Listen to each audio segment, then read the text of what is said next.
Well, it's a big show. Oh, it's a big bad show tonight.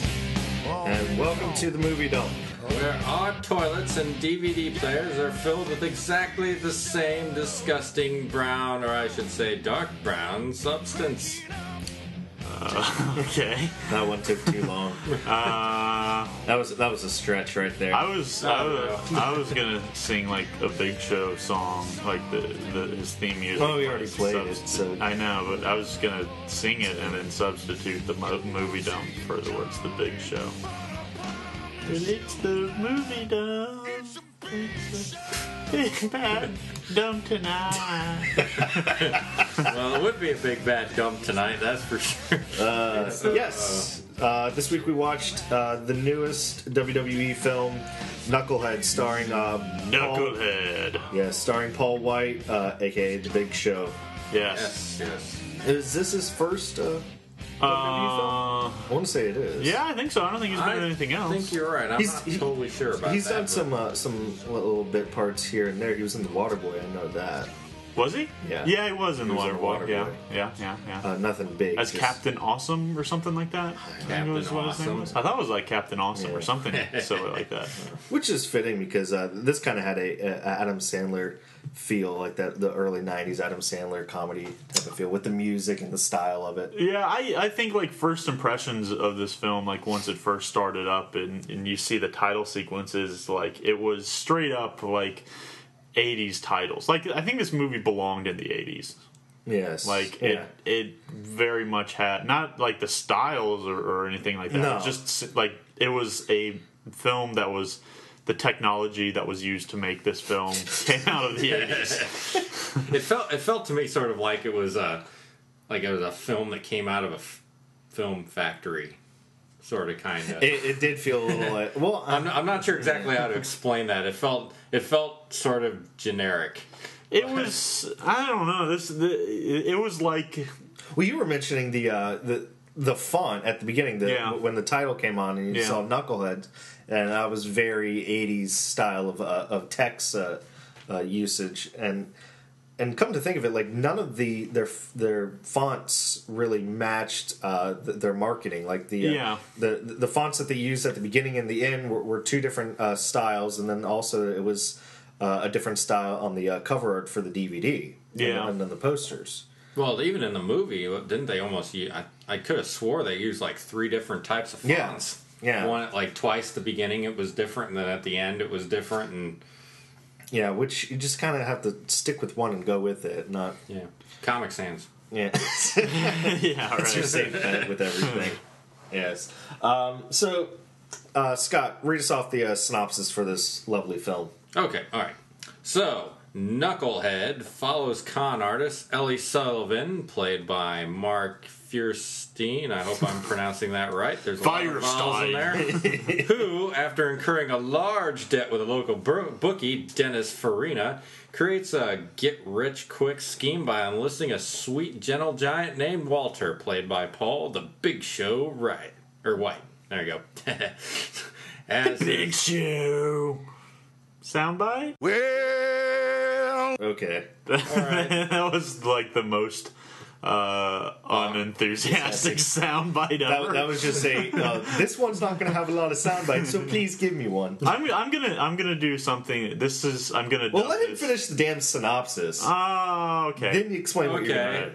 I guess I'll finish the synopsis. If I must. Maybe. I guess.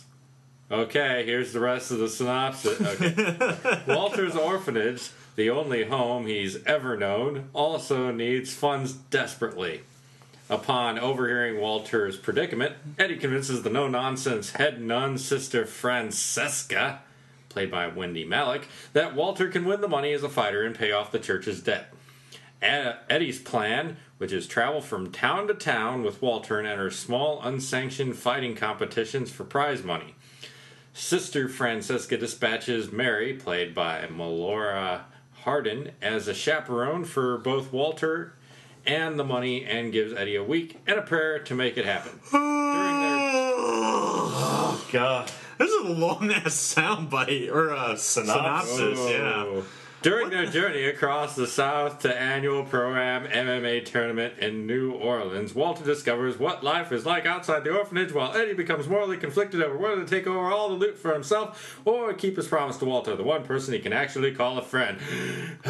There we go. That's a little bit better at the end. Man, for such an average movie, it's got such an incredibly long synopsis. Yeah, just like the movie, it took a long time to get through the synopsis, and once we got to the end, it wrapped up really quick. I'm really glad that I practiced reading the first paragraph of A Tale of Two Cities before I took on this monstrous synopsis. that synopsis was very appropriate because I think, like, just like this synopsis, there was so much stuff that could have been cut out of that to make this a much more tighter package. Well, basically, reading the synopsis, it calls Mark. What's the guy? Mark Fierstein.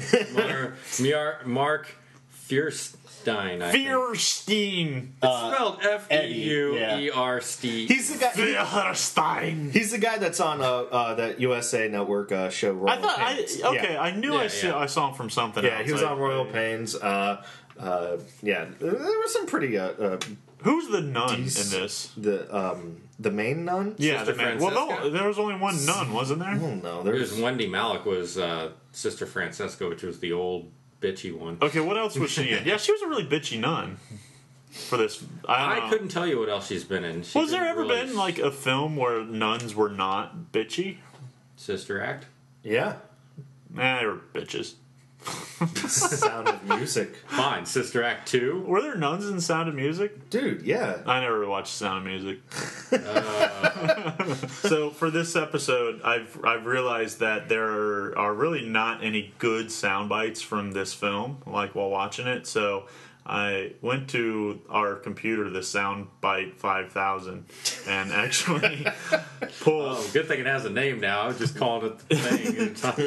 the board with the buttons on it. Yeah. So I went and preloaded it with all of these little things. So instead of Soundbite, which I would usually scream out, I'm going to say Soundwave! As you command, Megatron. And we get that little sound clip of Soundwave talking. Yeah, so we'll just have random Soundwave sound bites throughout all of this thing. Soundwave soundbite is kind of a nice little Soundwave thing. soundbite, yeah. Say that 10 times fast. Soundwave sound is, I can't do it. Nope. So you fail on the first one. Yeah. Way to go. Yeah. All right. Because there's always like a nice little part where it feels like we need a soundbite, and I just don't think we have any. There wasn't a lot of sound. There wasn't a lot of stuff that we could take away from this movie. This movie was very average. Yeah. Yeah. I mean, it really wasn't entertaining. It was just okay. It wasn't necessarily like a made-for-TV, I think. It wasn't really... I wouldn't even say it's like a made-for-DVD type thing either. Yeah. It was like made for the movie theater, but there's no way it would have gone past like a 1 or 2 week run.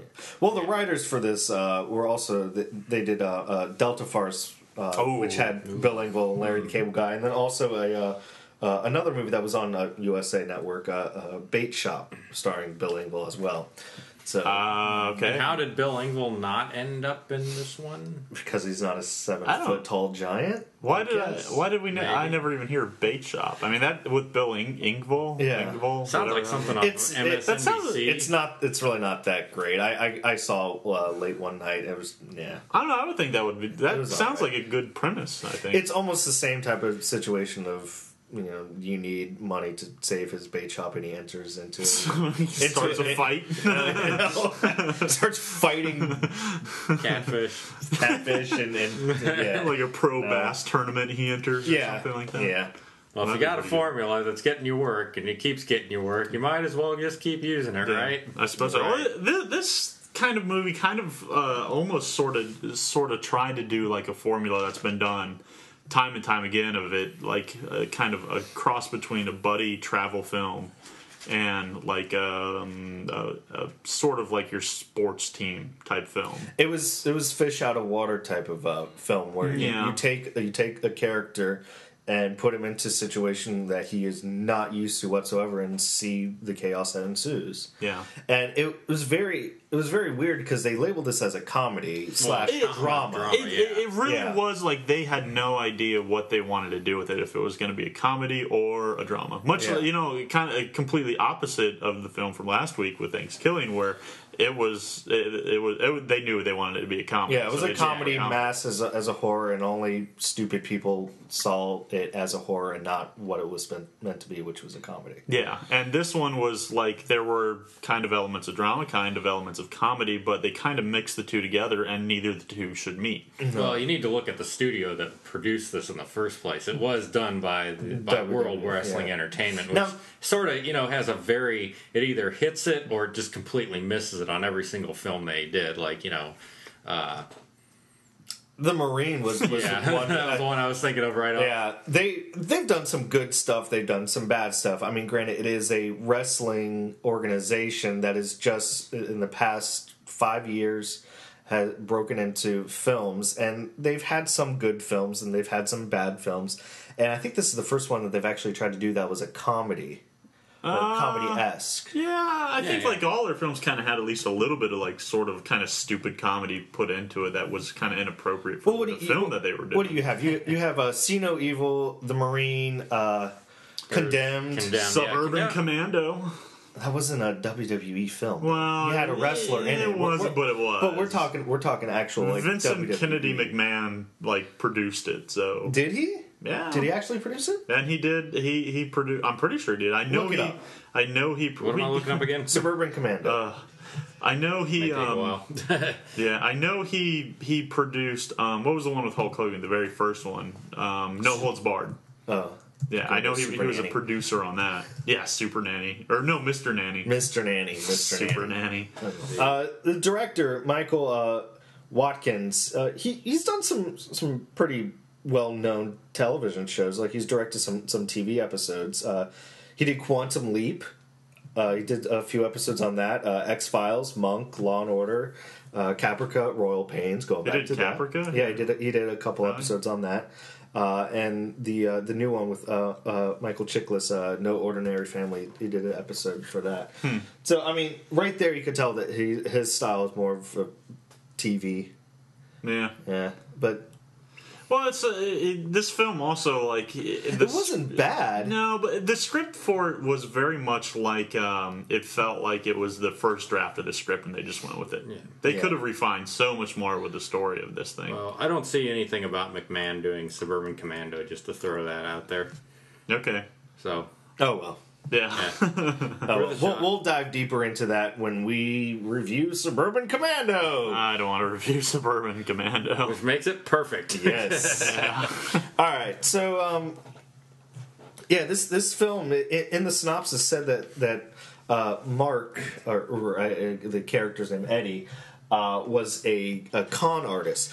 Anywhere did you see anything that would tell you that he was a con artist? They briefly touched on it a little bit at the beginning, I think, when he was first confronted in the gym with his superstar fighter that got laid out with one punch.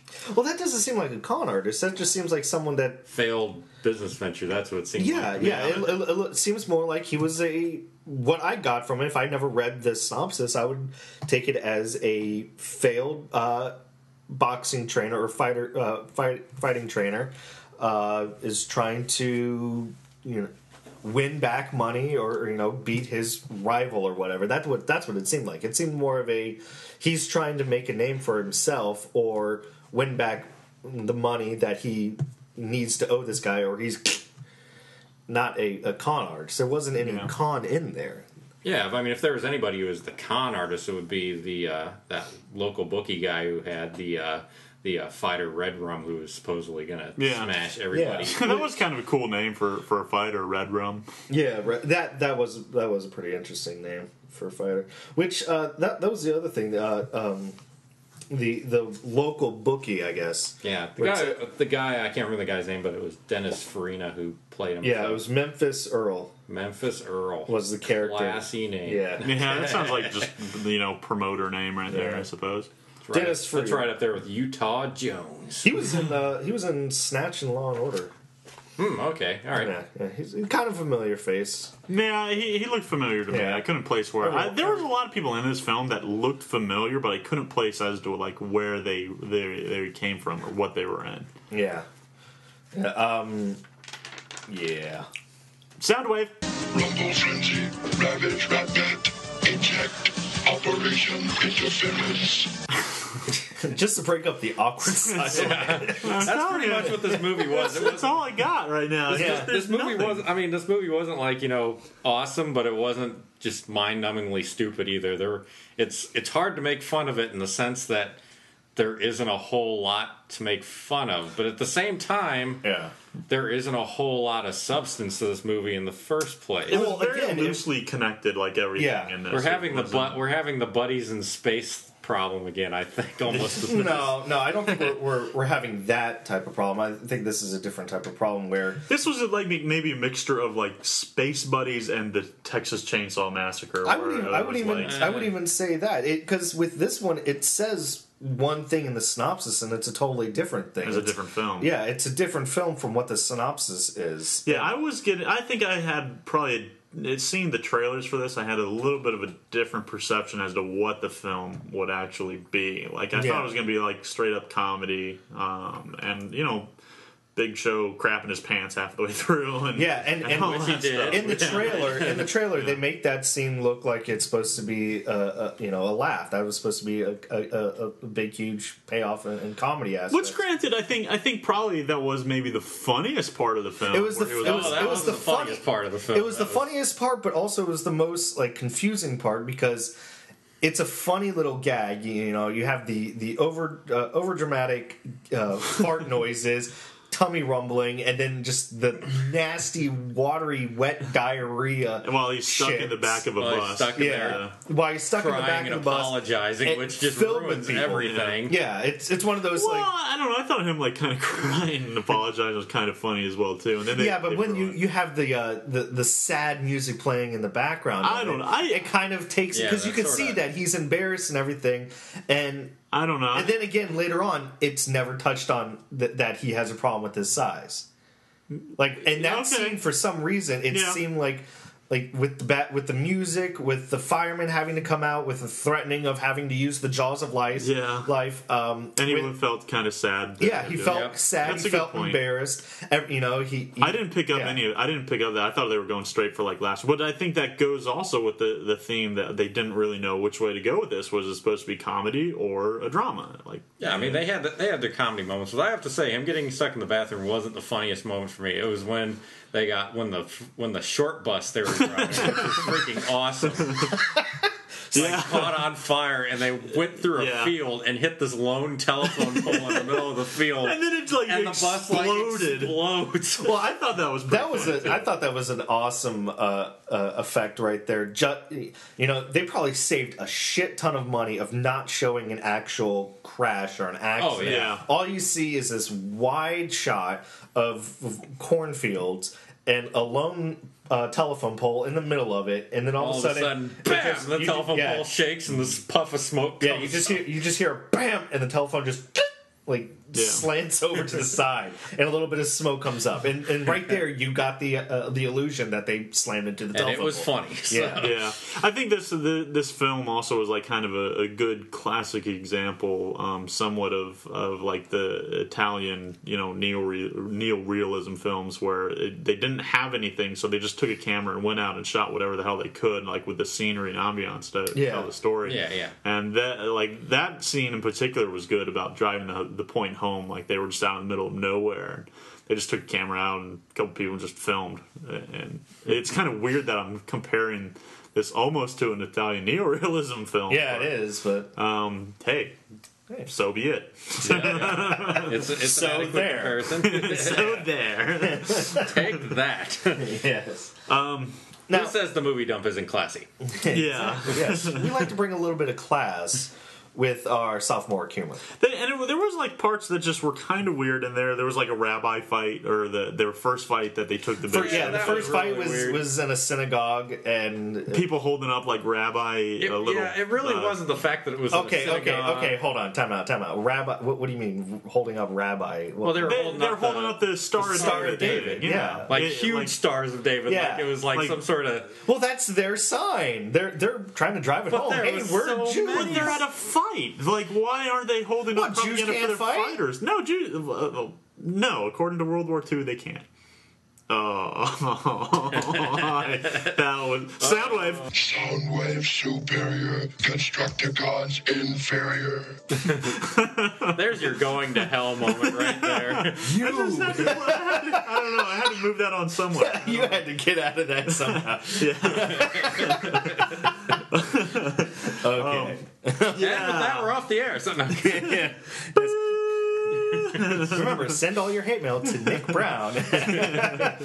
You threw poo at me.com. No, it was just kind of weird. Like, they were all, if you're at a fight, you're, promoting the person you fight, not the thing itself. Every single fight that they went to had their own gimmick. You had the rabbi fight. The synagogue fight, which I've never seen. I've never seen a straight up I'm not that connected to the Jewish faith, but I'm pretty sure they don't do. I'm pretty sure there's not like an underground Jewish rabbi, especially not club. now. Yeah. The first rule of rabbi fight club. I don't think it was all rabbis fighting.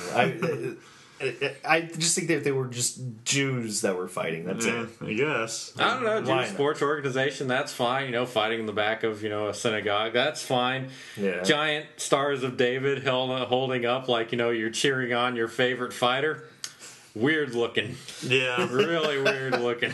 Yeah. Again, they had to let you know, hey, this is not a church, even though the synagogue kind of looked There were some really nice church that they were in before. There were some really nice Jewish jokes that they went around introducing the fighters to. Yes. Yeah. Yes. And that kind of also brings to soundbite. We have in this corner the monster of matzah, the kosher killer, the Spartan of Spilkus.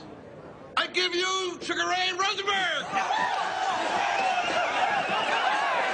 Oh, Ben, you just stepped on I found the soundbite. I found the soundbite. I'm not going to yell at you for that one. I found the soundbite. I'm not going to get mad at that one because obviously I tried to find one and there's not much anything in there. I was going to do it, but I don't have too much of success with that board, so I just leave it to the people. Who knows? Today might be your lucky day. Yeah. I don't know. Maybe. Do you want to try and push the button again? I might do it later. I'm feeling sort of edgy and nervous right now. All right. Well, anyway, this brings to the second fight in this film, the backyard brawl, which it's funny they went to this house to find the fight promoter, and it's Marcus from the PSP ads. It's like the fight promoter, it's a little kid, and I'm like, oh, this scene isn't going to work out too well. It's going to be really, really cliche and dumb. But I don't know. I thought it was okay. I thought it was actually kind of funny because it's the little kid running like a fight ring, and they walk out back, and it's backyard wrestlers basically, and the dad comes home and gets really upset and yells and makes everybody leave out, and there's this really cool scene of Mark Feuerstein, whatever the hell his name is. All right, let's just refer to him as his character name, Eddie. Yeah. All I hear is like a soundbite from like the Rocky Horror Picture Show from like Little Nell. When Eddie said he didn't like his teddy, yeah. Soundbite. When Eddie said he didn't like his teddy, he was a no-good kid. But then he fell the line with a switchblade knife. What a guy. Makes you cry. And I did. Okay. Nick, I think you're losing your thing going on. Well, all I pulled was from the Soundwave Transformers album, not Sound. Oh, okay. He was kind of lazy this week. Yeah, it was bad. Right. He already programmed the board before he even watched the damn movie. That happens all the time. He's like, I'm just gonna go boom, Soundwave, and that's it. Anyway, what the hell was I talking about? I had a point. The backyard. Yeah. There's this cool Eddie's little monologue that he's given to yeah. I Big Show. thought there was a cool little kind of moment there, like Eddie was trying to psych up Big Show, And, then the dad in the backyard is kind of going on this yelling tirade, and they did a nice little slow motion of him, like, frothing at the mouth. Well, here, let's do we have that soundbite on there? Soundbite? Now, the world is looking for a hero to step in and put an end to his reign of terror. You can be that hero, Walter. I can be that hero? Yes. You can be the hero. I want y'all out of here now! You got 10 seconds to get out of my yard before I call the cops. 10, 9. He might be yelling. He might be screaming, help! I don't care if he's foaming at the mouth.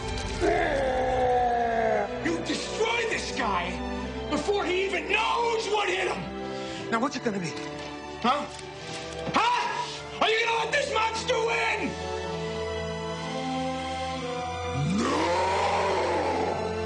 Yeah, there you go. Hey, look great. at that. Look at Great. that. Something practical. Right. We should have had Scott press that button. I would have jacked. Well, no, the board would have blown up and kittens would have been flying everywhere. Yeah. I thought that was kind of a cool little moment there, and then Big Show runs out of the house and grabs Dad and throws him through a fence. And but really the fighter that Eddie was trying to get Big Show psyched up for already bailed when the dad got there. He's like, oh fuck, I'm getting the hell out of here. There was a dropped moment for comedy there too, because I think there was a lot of drop moments for comedy there too. But they should have, if they really want to make this funny, that scene funny, is they not only would a Big Show bust through the fence with the dad and pushing him out, but they also would have lived on a very tall hill or a very high hill, and then just shown them rolling down the hill down into the water or something like that, or a cliff, just right off the end of a cliff into this big ocean thing. The classic. I think this movie did kind of fall off the cliff somewhere. Yeah, it just was. There was a lot of moments where they brought it to that comedic point, and instead of taking it just that one extra step further to really, nail it in, they didn't stop. Drop the ball. Yeah, it's like they just sort of got lazy with it. And there was not a good amount of passion in this film. Yeah. They brought it to the height of mediocrity. There we go. That's my college word for the They day. left my comical release just hanging right there at the end. Yeah, it's I wanted it, but they tried to dabble with everything. They tried to do some sight gags that didn't put 100% behind. Big Show walks into a fan. Ooh, okay. They did it a couple of times, right at the beginning, the 9-minute mark. I believe y'all remember the epic, the first fart, Big Show fart joke, which I thought there were going to be a lot more of, but there wasn't any. Yeah. There really was only 2. Yeah. So. They tried to do a gay joke also in there too, and it just happened. Like that's another one where I thought there was going to be another fart joke when he was fighting in the first fight, when he was fighting in the synagogue, and he's in his tighty whities because he didn't have any shorts. Yes. And the other fighter was pounding on him and getting himself all tired and fell down to his knee. He was right next to the Big Show's butt. He could have just. I was sure he was just going to fart and knock him right out right there. Well, they didn't follow through with a lot of these gags. I mean, with comedy, it's going back. You want to do a callback to something that happened in the beginning, and they really didn't do that. They would set something up, and then they would just leave it. They wouldn't go back to it at all whatsoever.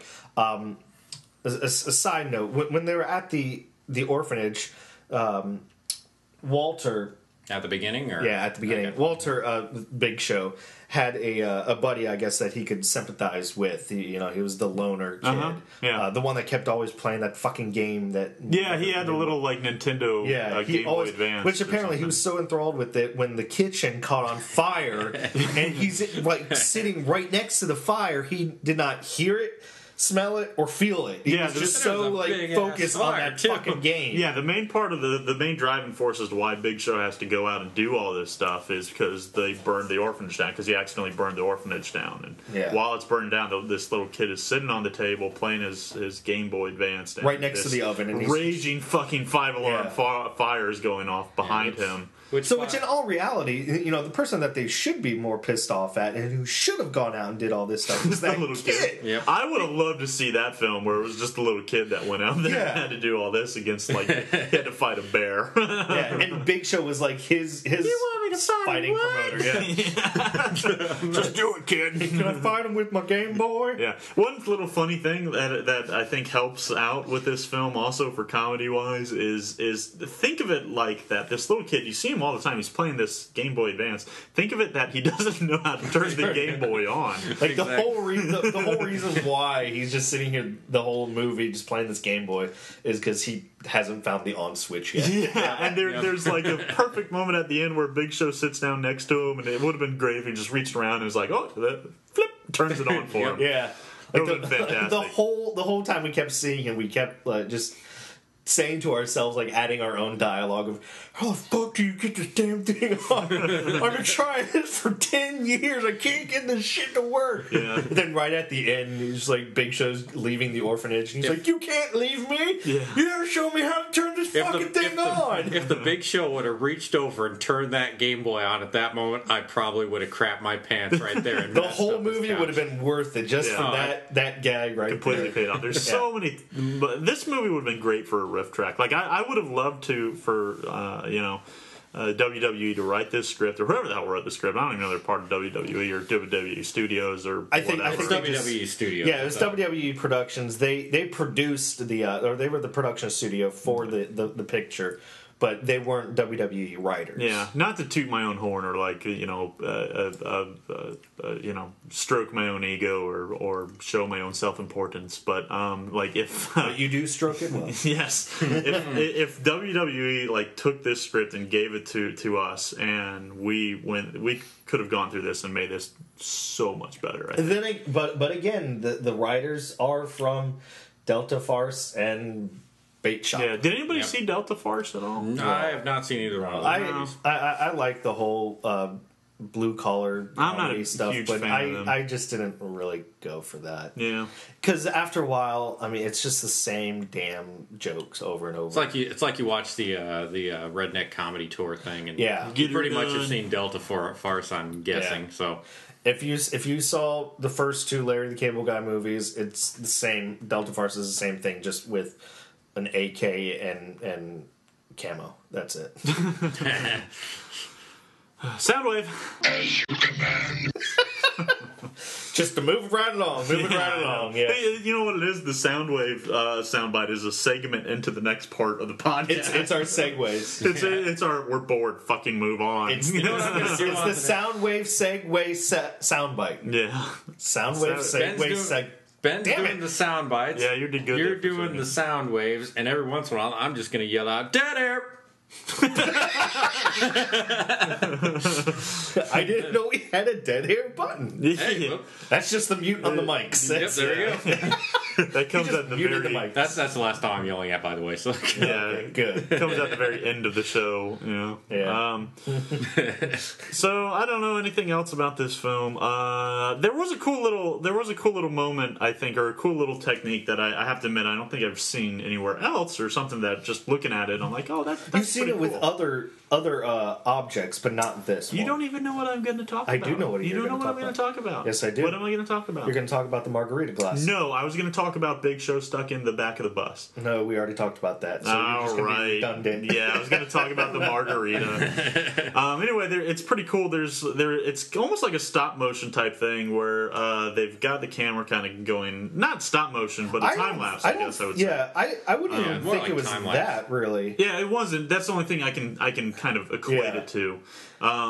But they were draining the margarita out of the bottom of the glass, so it Yeah. looks like somebody was drinking it, even though it wasn't. But it was it was a cool little like idea that this lady is getting drunk while in this bar. Yeah. That Eddie Finnerstein took her to, or whatever his name was. Just Eddie. Just go with Eddie. Go with the characters' names. We already know he's the guy that was from Royal Pain. She was on The Office. Big Was she on Show's. The Office? Yeah, she was Janet Okay. on The Office. And she was Really? also in the Hannah Montana movie. You were so gay. The only reason I know that is because of work. That's it. Okay. That's it. okie dokie, if you say so. We've had plenty of interviews with her, and she was on that. All right. Well, anyway, I don't know. Well, again, that was another thing that was kind of out of place. Which ties back to the writers who did Bait Shop, because Billy Ray Cyrus was in that. And Billy Ray Cyrus is Miley Cyrus's dad. There's just so like Played Hannah Montana in So the what Hannah you're Montana saying movie. all right, there's 7 degrees of Bait Kevin Shop Bacon is here. is like Adam and Eve. Everybody just sort of comes Everyone out of came from Bait Shop. Shop and Royal Pains. Apparently. Okay, all right. So, If Royal Pains and Bait Shop had a baby, it would be Big Show. I don't know what the that logic makes is perfect sense. It's a big ass baby. Yeah. Yeah. Anyway, and there was another part, like in this little, club scene, or I guess it was like the equivalency of the watering trough type club, where it's all in a barn. That country bar. type country thing. style bar. Yeah, they order a what's his name, Mark Führerblugger Eddie. God damn it, just go with Stop Eddie. ripping That's off my the last name, man. character's name. Eddie orders a drink for the girl, whatever the fuck her name is. Mary. Amy Smart. And he orders her a drink, and they order this Cadillac margarita thing, and she gets drunk after the cool little kind of time lapsey of the margarita thing. Yeah, it was a really cool way of showing the passage of time. But then she gets up, she sees Jiggles, which is the waitress's waitress. name. Yeah, the waitress named Jiggles, which I thought was kind of a funny name for a waitress. But anyway, there's a scene where Jiggles is flirting with Mark Feuerstein, and Amy Smart then gets up and goes over to fight with Jiggles. And they rip off their clothes, and I'm like, oh, there's gonna be a mud wrestling scene in this. This is awesome. Yep, I was right with you. I was like, all right, something to keep my entertainment. Yeah, and then what happens? All of us perk up, and nothing happens. She kicks her in the mud, and it's It was a over. roundhouse kick to Roundhouse the face. kick to the face, and it's over. Jiggles Yeah. goes down. Yeah, that was Jiggles it. no longer jiggling. Nope. Yeah, and it's just done. It was just There was a lot of moments where they just Lack kind of of passion. set it up and just let it fall and didn't do anything with it. Well, see, I don't know about that one. That one, I think that one actually, I thought the timing was actually pretty good on, because it did set you up for thinking something else was going to happen, and then just alarmingly fast ending, which I thought was sort of clever. But then again, with the whole theme of the movie, you have this setup and then a really fast ending. Yep. Really, just kind of. it was a really sort of quick abrupt ending. To this. Yeah. Yeah, like with the whole beat in the film where you get to the point where there's all hope is lost. The heroes and that little pack have kind of went their separate ways. You didn't have that in this. You didn't have that fall of faith and the we can't get through this type of aspect in the film. It was like it was done in 2 minutes. Yeah, it's like I was going to say, there was that, but it was done so fast and so right at the end that they pretty much just ignored it and kept on doing what they were doing. Yeah. It reminded me almost of Unbreakable, where the movie climaxes and then we're done. Yeah, but Unbreakable was supposed to be a lot longer, wasn't it? Or I don't remember. I just remember my name Different is movie. Mr. Glass. Now- Soundbite. They called me Mr. Glass. Yes, I had a Mr. Glass soundbite in there. Wow. Anyway, it got right to the end, and then they're like, we got to wrap this movie up. We only got 2 minutes left, and they just ended it really fast. It was kind of like how Sharktopus was. It was Yeah, it was. Oh, thanks It for was. blowing up the shark. You're welcome. Boop. Credits. Yeah, we're done. Yep. Yeah. Oh, by the way, I got to adopt this little kid that doesn't know how to turn on the Game Boy. Even though they really didn't say that he was adopted, but yeah, they kind of figured it out.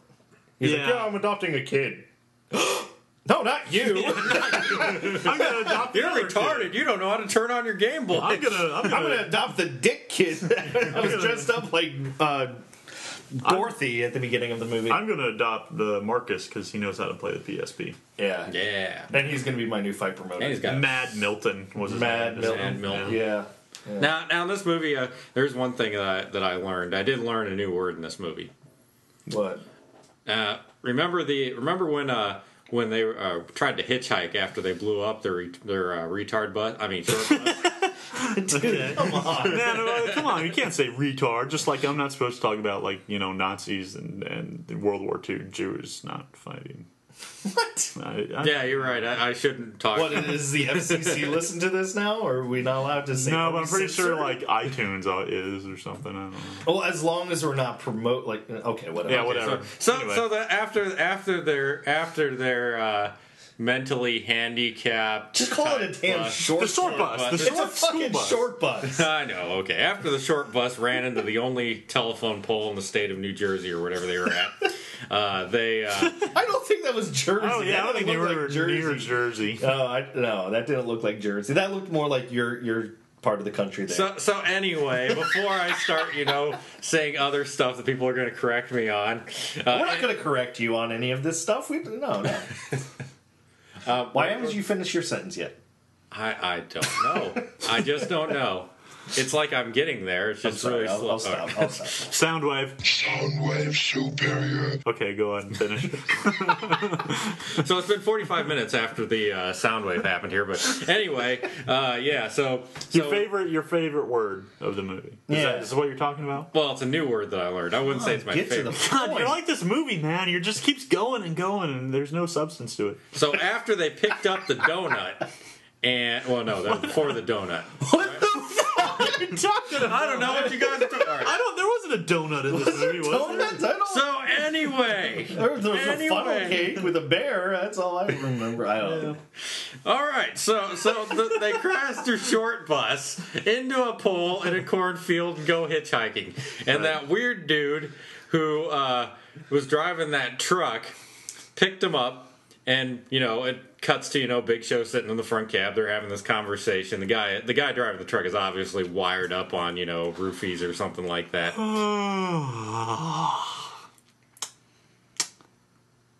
And he's hyped up on Four Loko. On Four Loko, yeah. But he's... Hey, my ex is coming. I am never going to get to this word. Is it Helen? Yeah, it is. Don't pick... Dude. Oh, it didn't. Okay. Oh, okay. All right. Much like the lack of passion that this movie had, I had no passion in picking up the phone for my ex-girlfriend, or Scott, apparently, in trying to finish this damn story is going on right now. You guys interrupted me like 8 times. So. Hey, I stopped. I'm trying to get to the damn point. I want this to move along. So anyway, he's talking about how long he's gone without sleep and all that stuff, and he said the word driv'd. He said... it's like, that ain't nothing. I driv'd halfway across the country one time without even something like that. I don't remember, but that was a great word. Okay, driv'd is kind of good. I wrote it down on this piece of paper. It was special. I have a new favorite phrase from this film that I learned as well too.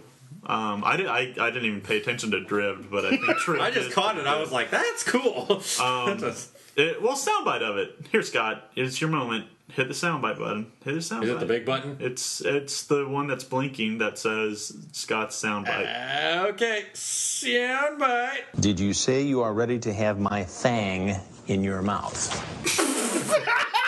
Oh my God, he fell for it. I set you up for that one. No, God, I hate you guys so much. It's that one. Okay, soundbite. So you said you've been driving 28 3/4 hours. You must be exhausted, right? Oh, no. One time I drove all the way from Tijuana to Vancouver without so much as stopping to take a leak. Hey, there you go. We had to give you that one because you sounded so sad and pressing it at the last moment. Yeah. I was honestly never going to press another button. And he took forever to tell us about that. When all he could have done was just hit a button and the story would have been over. Yeah, that's true. But what's the fun of that? Half the fun of the ending is the journey. Yes. So thanks for listening to our 6-hour-long podcast. I had to fill up with something. My favorite phrase from this is towards the end of the movie where all the nuns come up and Eddie Flarker Burgerbein is talking about he's just telling the nuns. He says, here, Soundwave. Constructicons inferior. Soundbite. Got it. I got it. Here's what's going to happen. You and the other sisters, nun-up.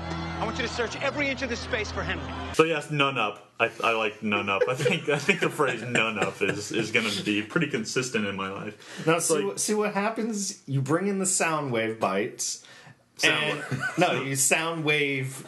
Soundbites of Soundbites, yeah. Soundwave was a really cool robot. Man. Yeah, but now you're getting them mixed up. You're going to go play a soundbite, and then you accidentally hit Soundwave, just like you just did. Yeah. Yes. Well, it's a Freudian slip. Yeah. Kind of like when you say one thing, but you mean your mother.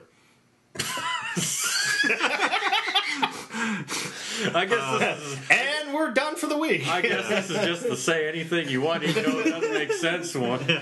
We're already in the hole, so just fucking let it go. Well, it's like it's the rest of this movie. That's just a lot of it, lack of passion, nothing, doesn't know what the hell it wanted to do. So. The acting was actually really good. I think this one, it's not left up to the fault of the actors. I think it was just the script wasn't as solid as it could have been, and it almost had the same problems that See No Evil had, where it was WWE's first film, and it's like they had to prove, and they're like, look at all these cool and interesting shots that we could do. Look at all this stuff that we could do. Yeah. And with this, it was their first comedy, dramedy. And so they're like, oh, look at all these, jokes that we could throw in here. Ha ha ha! Big Show's tall and he keeps hitting his head and farts a lot. It's like but not that much. Yeah. Look, he fights a bear. It is. It really is. It's like, oh, Big Show, he's so big. So okay, we got to have him walk into a fan, and let's say he's gonna fart a lot, so we have to throw at least one fart joke in, and that was it. Yeah. It was like the new guy with some censoring board was on set with them, telling them that they should just stop before Like, no. Yeah. But we got this great. No. But we only wanted it. No. That's a step too far. But that'll take it up to a PG-13 rating. I think it was a PG-13 rating. Was it really? I don't know. I don't even think it was PG or PG-13. One of those. It was definitely family oriented. I guess. Yeah. I guess it was. I'd say yes. Yeah. You're right. So now, since you guys are saying your favorite word, I didn't really have your favorite word. Why don't you nun up and tell us your favorite word, Ben? Yeah. I'm driven to that point. No, driv'd. Driv'd? I'm sorry, I pronounced it Past tense drive with a driv'd. Short I. It driv'd. You driv'd. I driv'd. You driv'd to the grocery store, and you better driv'd home this point for I go and kick you in the ding dong. You driv'd to go nun up. Thank you. It was at the beginning when we first meet Red Rum and Memphis Joe, Memphis. I forget Memphis whoever. Memphis whoever.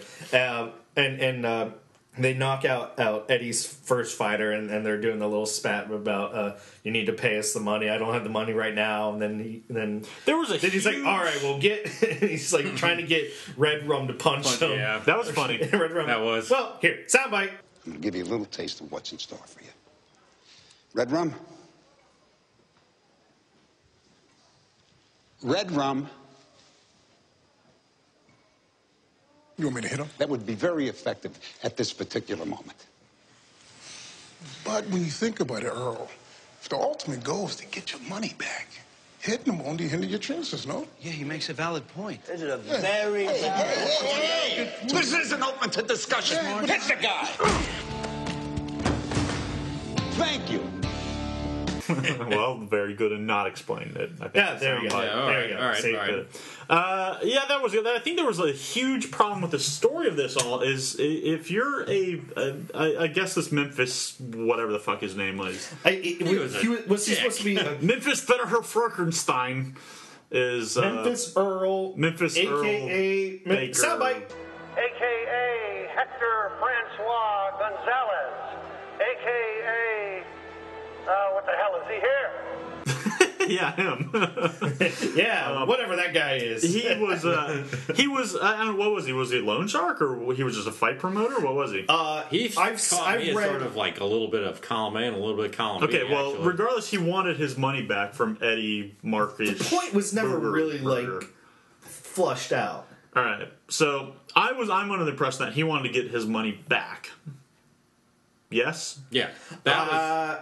I don't know what the hell it was. It was he. All right. Well, I'm operating under that. He loaned money out to what was it, Eddie? Marcus Burger. Did he loan money out to him? He wanted his money back. He wanted his money back at the beginning, but he also was promoting his own fighter in the same tournament for some reason. So see, that was the thing. They had too many elements going on at one time. Yeah, A story, B story, C story, D story, and none of them really cared. Yeah, because if it was that, if he owed him money in the first place, and then when we first see these characters together, he bets him money on a fight right away, loses that fight, and now he owes him money again.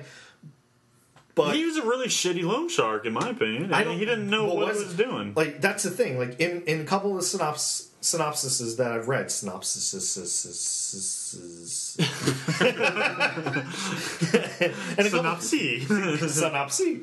that I've read, it said that he's a loan shark. It also says that he is a local criminal.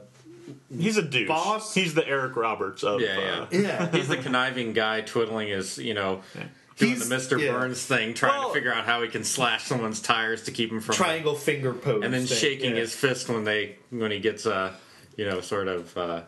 Your analogy has gone off. Like I am trying to analogize. You're not nunning up, Scott. You're not nunning up. Oh, sorry. I drove myself off on a tangent. The bad thing is, okay, if you're a loan shark, you want to get your money back. Wouldn't you be kind of pushing this guy to go out to make the money back so you can get paid somehow? He wanted just like it's like he was trying to stop him from making money so he couldn't get his money back. And that's the other thing that was never really made sense to me.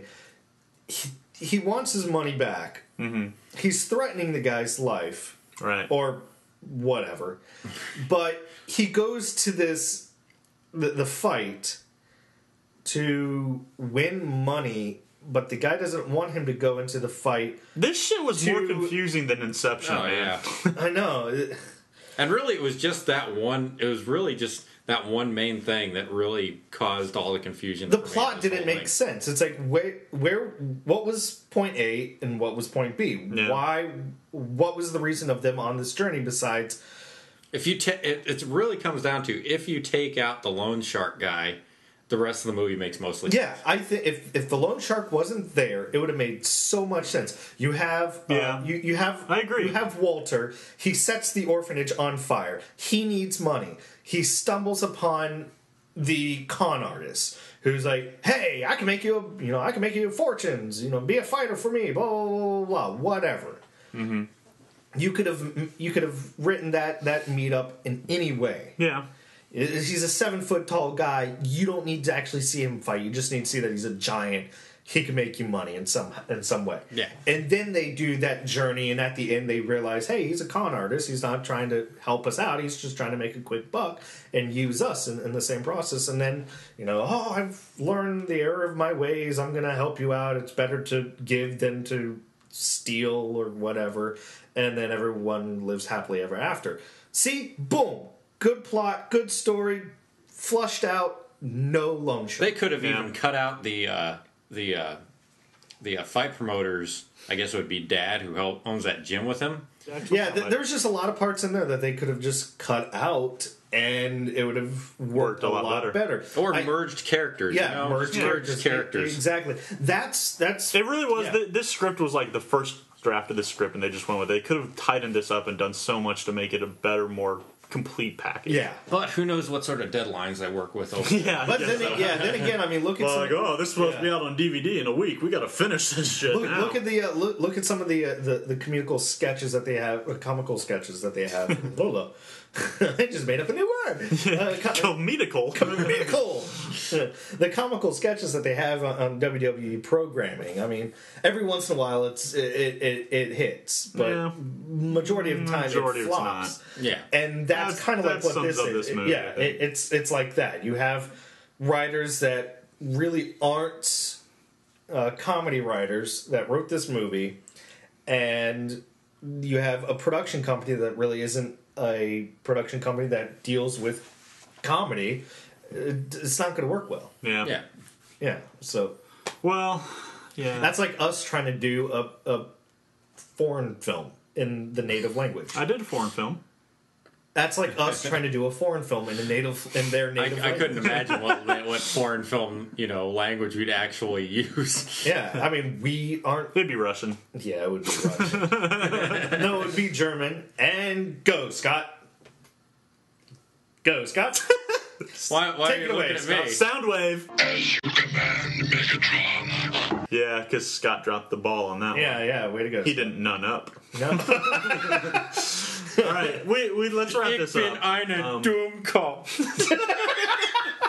Yeah. So or something like that. Yeah. Let's wrap this up. What do you think? Final ratings. We're hitting the hour. Actually, yeah. Final thoughts. Go ahead. Final thoughts. I have one interesting topic I want to bring up because I was browsing around and on IMDb I was getting like some quotes from like people and one person he didn't say who he was. His screen name was Bluto Lebowski, which I thought was actually a pretty kind of funny, cool name anyway. But he made mention that Big Show in this was and he claims never have seen like any other WWE. He doesn't watch wrestling or anything like that. But he claimed that this Big Show was a modern day Fezzik. I don't know. I don't know if I saw Fezzik in this guy. I didn't see Fezzik not at all. No. That's, I would go. A lot of people compare this movie to Nacho Libre, I think, and I don't see that either. Really, is it just because? I think it's just because there was wrestling in it. Because of the wrestling and the style of it. Well, it wasn't even really wrestling. No, it was just fighting. It was supposed to be MMA, a mixed fight competition. Which apparently, I guess you could just call anything MMA now. That was the first round robin MMA tournament I'd ever seen before in my life, too. So right at the end. I've seen something like that before. Yeah. I've seen something like that. They don't exist. Yeah, they do. Well, it was bare knuckle fighting, I guess, so it's fine. Yeah. All right. Wrap it up. What do you think? Ratings? It wasn't flushed out. I think that this would more fall on the fault of the script writing and the directing than anything. The actors were good. With what they had, the actors pulled it off really well.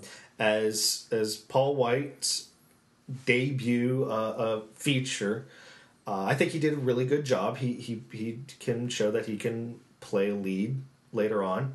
I mean, he's not pigeonholed just into WWE stuff. I think that he could do really well later on in acting. Yeah. He's got some chops. I think he was good that he wasn't the actual star of this. I think he was good in his role. He really was. He was really good in his role. He was kind of lovable. Right. Now that you mentioned it, like with him stuck in the back of the bus, I think I do feel kind of sad for him a little bit there.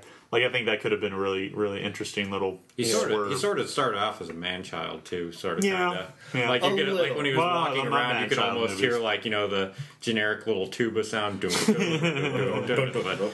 Luckily, that didn't stay too long during the movie. It was a good role for him to test his acting chops, and I hope to see him in future projects. But I would too. But for this film, I would give it a 6. It's right in the middle. It's not bad. It's not good. It's just kind of there. Yeah. Would I watch it again if it was on TV and I was doing something else? I would have it on in the background. But I don't know if I would. I would have it on in the background because I'm not paying attention to it. I think I'd find something better to pay attention to. It was all right, but I wouldn't go back and sit down and watch it just for pleasure. Yeah. All right, Scott. Well, this would have been an okay movie if it wasn't for the script.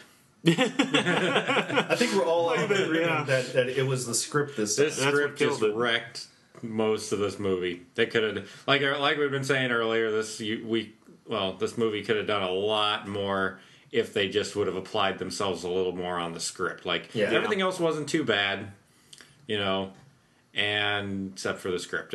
The script just wrecked this thing like a $2 whore. and saying that, I guess my rating for this would be a 5.5. I'd say 5. I'm gonna go with a 5. Yeah. Okay. It wasn't bad. It wasn't good. It was just sort of there. Yeah, I agree with what you guys said. I think scale of 1 to 10, 1 being the most awesome film alive, and 10 being the worst. Yeah. Oh my God, he got it. I know, I got it right this time. Actually, I was just sitting here like, we're gonna have to explain this to him. No, I wrote it down. See, you got it tattooed on your hand. Yeah. It's like you go to take a test, you write it like somewhere. So it was in the iPhone notes section. 1 is good. Yeah, 10 is bad. I when I first started watching this, I kind of wanted. I was leaning towards like a 4 actually because I kind of enjoyed the first part of it. I was in the same. Cool. Yeah, and I was hoping all they would all kind of tie in really nice at the end, and all these B stories and C stories and everything would get all wrapped up, but they didn't. Nope. So when went, in my book, from a 4 down to like a 7.5. But the movie had a bear in it. A really big, cool grizzly bear. And he got to fight a bear, and that was cool. I think that was a brown bear, not a grizzly bear. I thought it was a grizzly bear. Was it? And they did crash a short bus. All right. Actually, it was a guy in a bear suit. Yeah. I mean, because some of that stuff like that. Here we go. If you could tell us what type of bear that was, email us at youthroughpoo@me.com. We want all those bearologists out there. Oh, God. Yeah, I never put it on the comment section. I know what type of bear it was. What? Costume. Yeah, costume bear. It was a guy in a bear costume. Yeah. They're endangered. So at least had that, so I'll bring it up from a 7.5. They get half a point, I think, and it'll get a 7. 7? Yeah, I'm going to give it a 7. Okay. All right. So 6, 5, 7. No, or for 5, a grand 6, total 7. of 765. We don't do math. No. Yeah. Yeah. Well, let's nun up and driv'd to the store so we can, get something to drink. And guys, I just sent off my pants. What? I just sent off my pants. I'm sorry. All right, wrap it up. All right. Yes. Next week. What are we doing next week? My pick. I was going to do Suburban Commando, but I didn't want to do 2 wrestling movies in a row. Yeah, thank you. Yeah. So I'm going to do Street Fighter. Which Street Fighter? The first one. With Jean-Claude and Raul Julia. His last film, I think. That was his last film. Raul Julia was his last film. It was 1994. That was a bad movie, but I'm looking about it next week. I'm looking forward to seeing that again. Yes. Like I said, I haven't seen that movie since it came out. Yeah. That was one of those watch it once. It had one of my favorite lines in it, which I will talk about next week. Yes. Cliffhanger. What is Very Nick's good favorite line? Ooh. So that'll be fun. Street Fighter for next week. Yes. Yep, Street Fighter the movie. The movie. Yes. The 1994 one, not that new one with Michael Clark. Which I heard was still pretty bad too. Yeah. But It's just I haven't seen it. Bad. Probably not gonna. All right. Yeah. So until next week, this has been the Movie Dump. I'm Ben. I'm Scott Einhardt-Steingefunst. No, you should have been you should have been Scott Firestein, or whatever his last name. Mark Firester. Maybe next time. Yeah. I'm Nick Brown. Yes. Nun up. Dead air.